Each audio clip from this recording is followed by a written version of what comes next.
sojan Najeriya albashinka 50,000, yunifom ɗinka 70,000, kai kake ci da kanka, kai kake ci da iyalanka, kai kake ci da 'yan uwanka, kai kake yin bukatunka, ba gwamnati ce duk take ɗaukan ma nauyin wannan ba. Amma ka zo kana so za ka yi rigima da wanda za su fita su neman ma 'yanci. Kai kanka a wahala kake fiye da wanda suke neman zanga-zangar, sai da kai an ɗora ma bindiga a hannu, an bakka da 'yan ta'adda, ba a kula da kai, in ka mutu ba wanda zai kula ma da iyalanka, ka fito kai za ka hana zanga-zanga.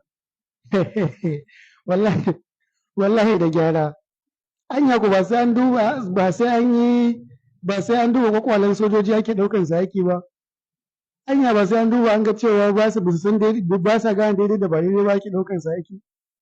Wanda za su fito su nema muku yanci shi kuke cewa za ku je ku farma, su za ku farma, wanda in sun nemi yancin hakku zai amfana, ku tsaya ku tunani mana. Yakin nan kai ku ake don a kashe ku, kuma kun san da haka. Ba wani ni mai mazanci, ba wanda ya damu da ku. Inda za a kai ku don a kashe ku ne, ba a ba ku allowance, ba a ba ku abinci mai kyau, ba a ba ku wajen zama mai kyau. Sannan ba a ba ku kayan aiki, kayan aikin hannun 'yan ta'adda ya fi naku. Wanda suka fito suna so su nema muku 'yanci, wanda ko ne aka rage a cikin abubuwan da 'yan zanga-zanga suke nema ku zai amfana. Amma kun fito kuna cewa wai a'a, wai za ku zo ku farma masu zanga-zanga, wai za su lalata ƙasa. To wace irin lalata ƙasa? Ai ƙasa lalata take. Ku kanku iya kashe kun da ake ba mun san ƙasa lalace take.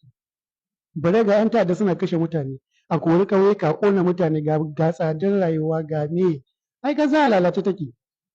Ko Libya da Syria da ina ne ba su kai ƙasar Najeriya wahala ba. A wahala ake a Najeriya. Duk ƙasashen nan daɗi suke ji. Allah ya isa.